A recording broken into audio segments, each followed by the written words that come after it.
And the third part of this is that the evidence collected included a handwritten letter. Now, to me, that sounds like he sent the letter home or was about to, saying, hey, Mom, this officer's been harassing me and he threatened me and he said that he's going to do this to me. Please call the prison and check up on me, or call the inspector and tell them that I need some help. They found that letter and said, oh, no, this ain't getting out. But the inspectors took it to see if there was a correlation between whoever he wrote about and who was involved in his murder. Why else would they take a handwritten letter into evidence?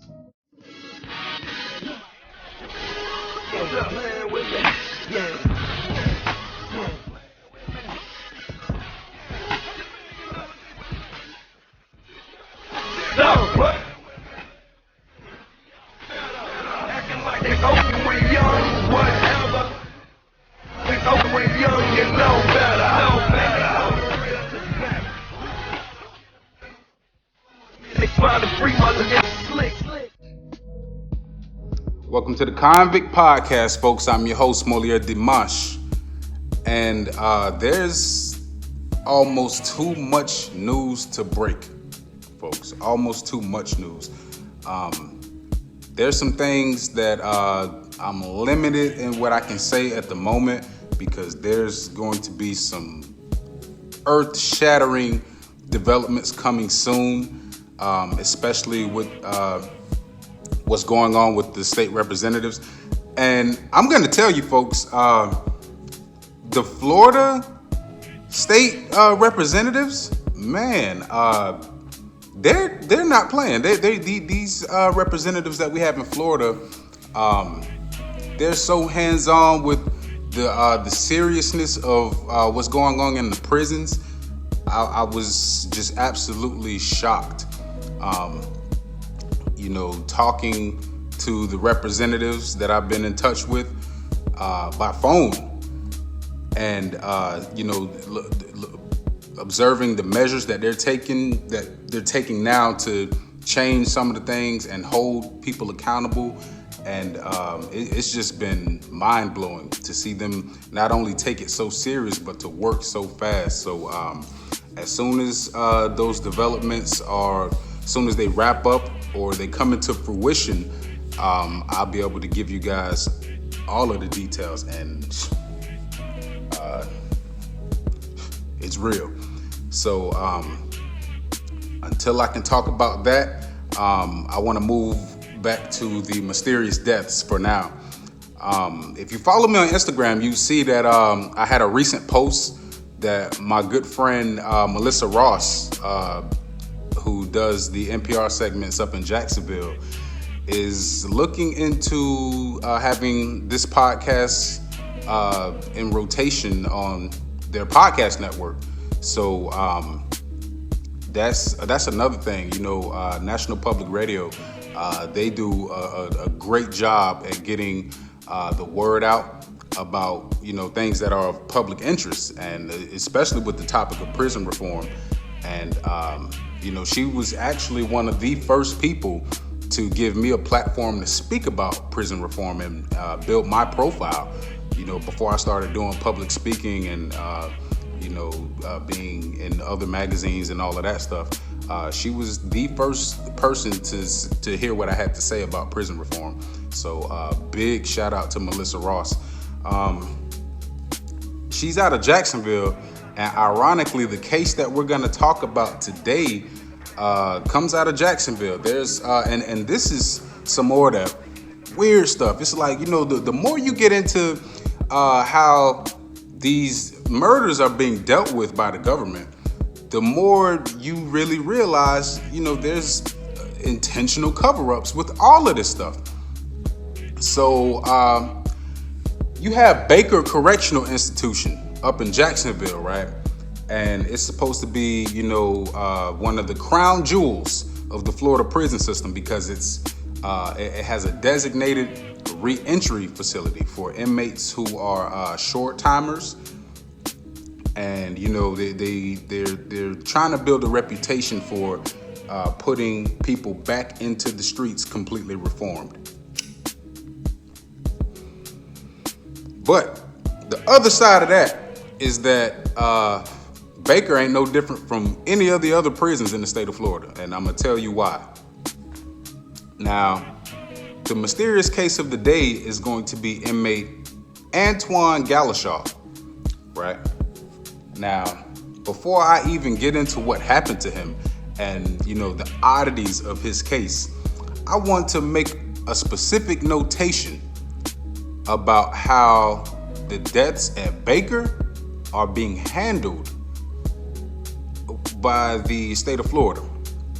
So apparently, given the mortality statistics, Baker has almost none, right?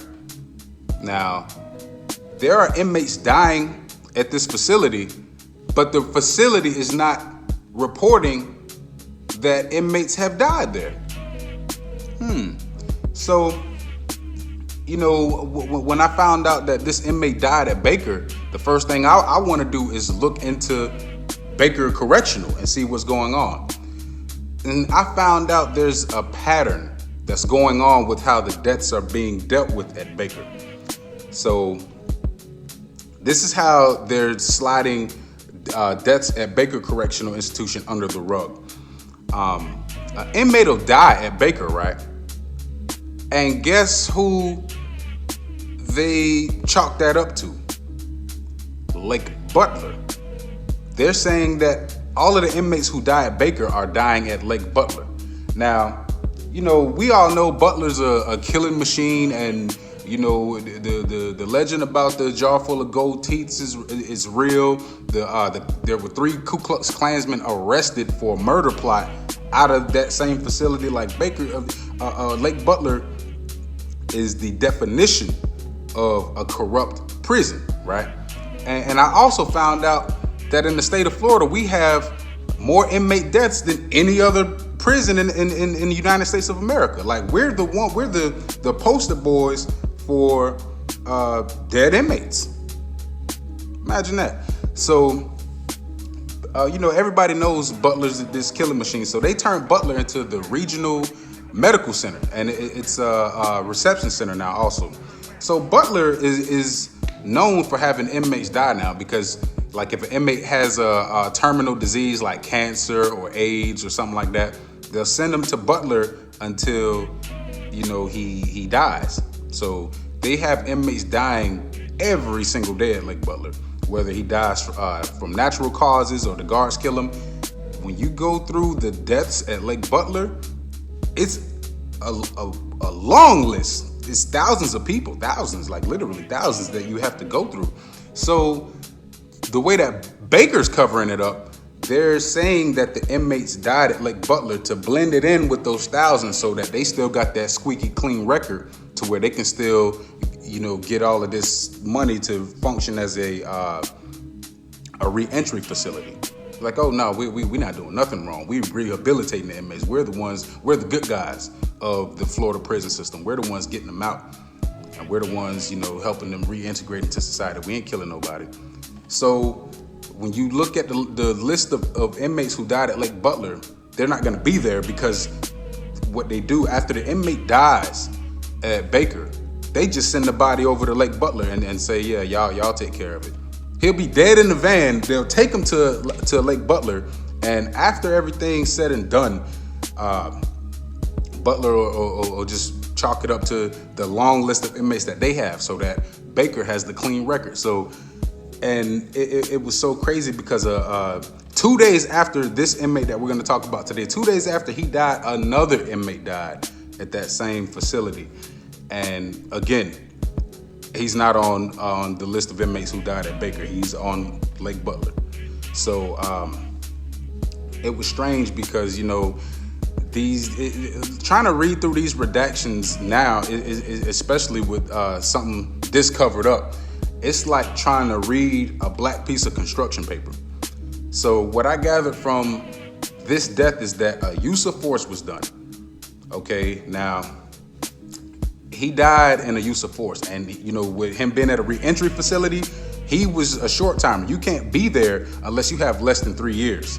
And it's so crazy because I went to his Facebook page, and he had a couple posts about how he was ready to come home and he couldn't wait to get home and everything. Apparently, he had access to a cell phone in there, and he was using his Facebook profile. He couldn't wait to get home, and then boom, there's a use of force, and he didn't make it. So, it's sad when we have inmates with life sentences living longer than inmates with a couple months before they go home. That's how deadly the Florida Department of Corrections is.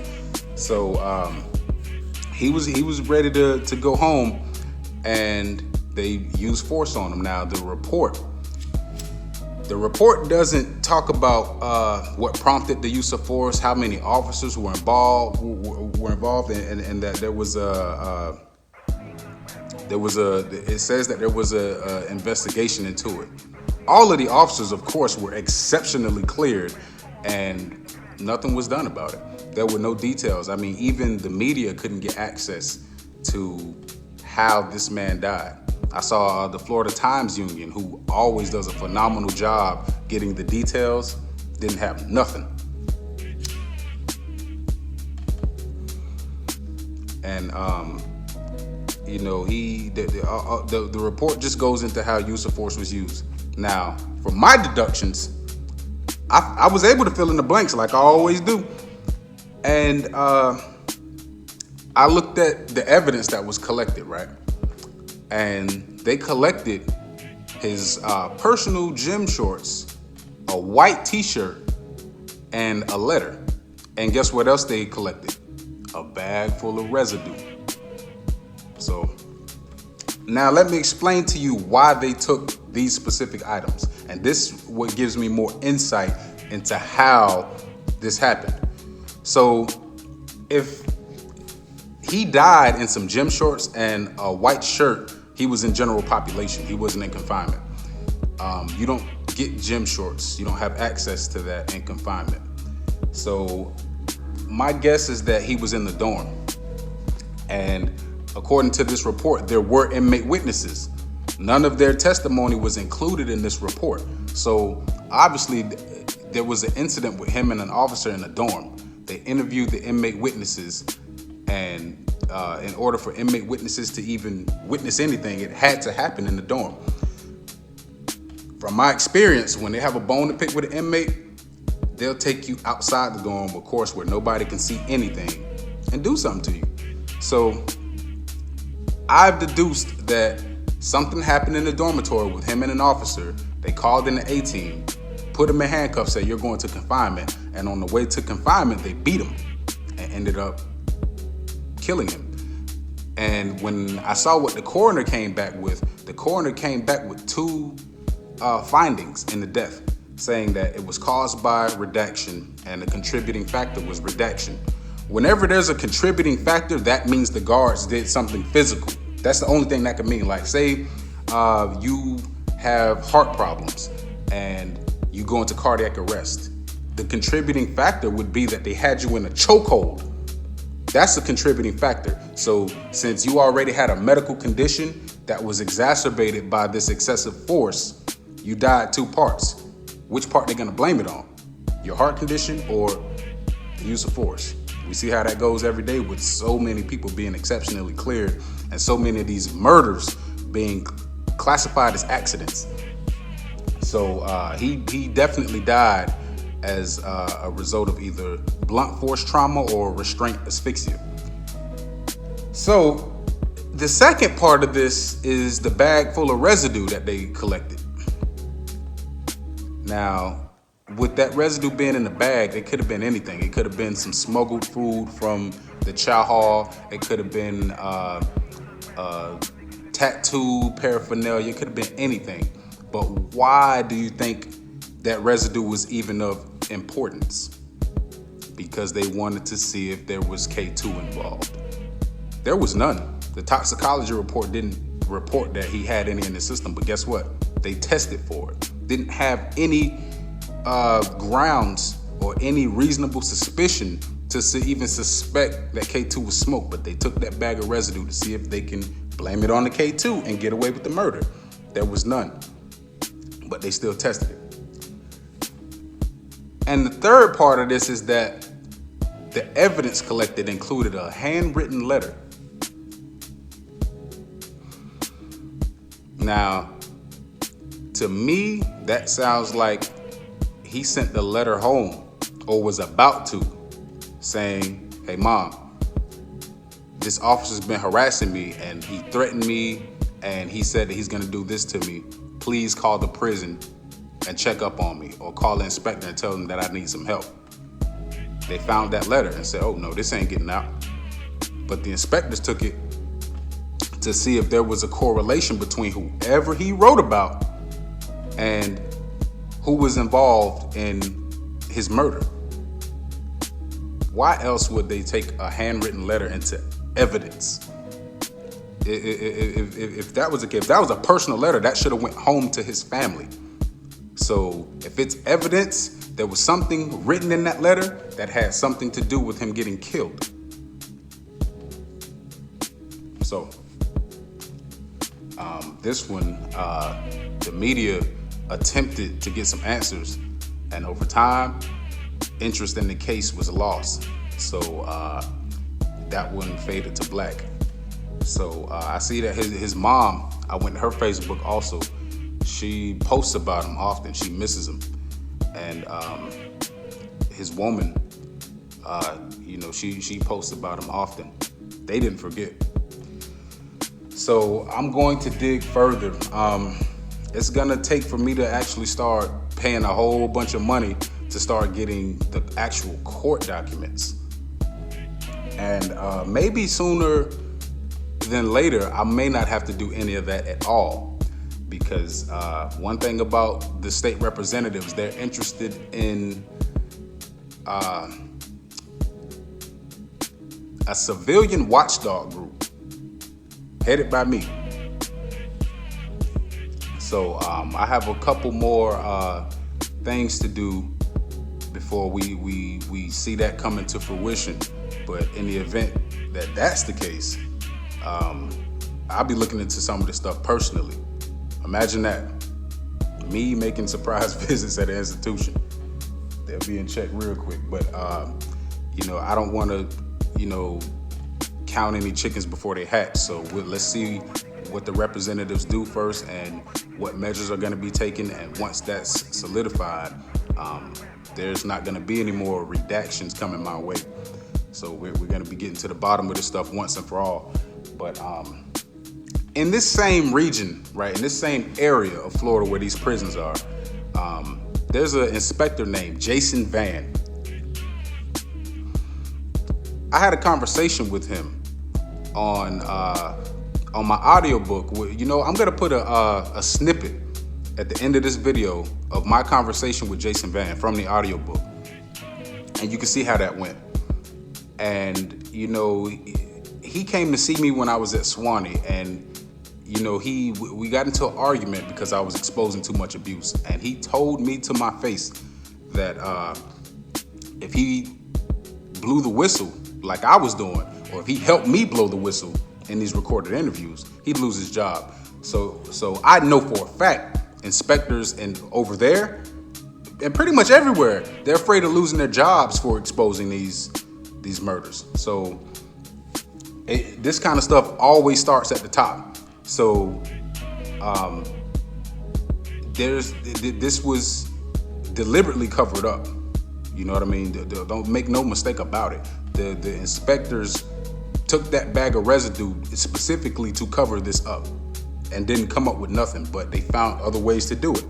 So with the inspectors afraid of losing their jobs for doing the right thing, I have a concern that is coming from the top of the Inspector General's office. The guys this ain't even Department of Corrections. These are the Inspector General's office who's responsible for investigating this stuff. You know what I mean? And coming to a conclusion of whether to request that charges be filed with the State Attorney's Office. It's three parts: DOC, OIG, State Attorney's Office. So there's a system involving all three of those officers that's deliberately covering up these murders. And another thing Inspector Van told me was that he used to be a correctional officer. I reveal in my book how most of the inspectors are ex-correctional officers. So they go from working in DOC to now they're inspectors. What you think they're gonna do about the abuse? A little bit of food for thought. Stay tuned to hear that snippet. And if you want to get the whole audiobook, you can download each chapter for $1.99 on the website, or you can just get the whole thing, or you can just buy the book and read it. But relevant information that I've been putting out there. So I'm going to keep you guys posted on everything that's going on with these state representatives in Florida who are actually really working for the people, you know, and we'll see what becomes of it. But in the event that there's an Inspector Demarche on hand, this stuff's gonna end quick. Till next time. However, over-reliance upon one weapon is as bad as using the weapon poorly. I allowed Swanee to get familiar with my use of the crime line, and they planted a virus in the phone system. Every time I tried to activate the crime line, the system would restart. For English, press 1. Para Español, marque dos. For a collect call, press 1. For crime tips calls, press 8. For English, press 1. Para Español, marque dos. So they had managed to break one of my swords, the katana. So I went back to the short sword. The last time I saw an inspector at Swanee, I was interviewed by Inspector Van. We discussed how the lynch mob split an inmate's head open by saving his life, requiring countless stitches, and how they threw him in a cell with an inmate on their payroll without removing his handcuffs. The other inmate beat him so viciously there was blood on the walls. They then gave the victim a DR for supposedly attacking the predator. Inspector Van had had it with me. Inspector Van told me to stop bothering him with grievances. I had a problem with that, and we had an altercation while the recorder was still on. Inspector Van canceled the interview and turned the recorder off before he started packing his notepad and his other belongings. "Why'd you do that?" I asked. "Because I ain't gonna let nobody talk to me like that," replied Van. "What? You telling me to stop filing grievances? Lurango was murdered. They put people on property restrictions for no reason, gas us over and over, beat up crippled people, starve retarded men, poison us, destroy our mail, lie to our families, and you want me to stop filing grievances?" "What are you trying to accomplish?" I want it all to stop. None of this stuff is happening the way these officers are saying it is. They're staging all of it. "I know. I participated in it. Are you in touch with reality, man? Do you really know how this system works? If I went around pointing the finger at these officers for this shit they're doing, I will lose my job. I have 2 little boys at home, and I ain't risking my job for none of you motherfuckers. I'm not going to tell this warden how to run his prison, and you damn sure ain't gonna do it. Things are working fine around here without you trying to change things." Inspector Van left the interview room without another word. The BCOs were watching as I came out, as if everything had gone my way. The last thing I wanted them to know was that the inspector and I had been arguing. They would have probably thought they'd have had the green light to lynch me. After they took me up to my cell, I looked out of the back window onto the compound. In front of the dorm, I saw Inspector Van down there hanging out with the one and only Geppetto. I couldn't hear what they were saying, but it looked like Geppetto was giving orders.